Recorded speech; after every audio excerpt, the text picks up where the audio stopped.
Dua kelompok warga di Ambon terlibat bentrok dan mengakibatkan belasan rumah warga terbakar. Ratusan petugas dikerahkan untuk mengamankan lokasi.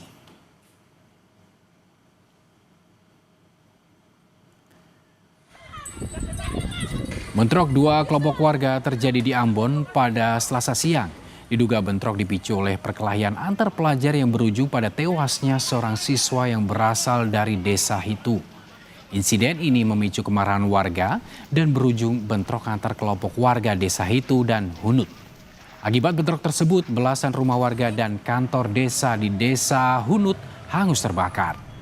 Petugas masih berjaga di lokasi untuk mencegah bentrokan kembali terjadi.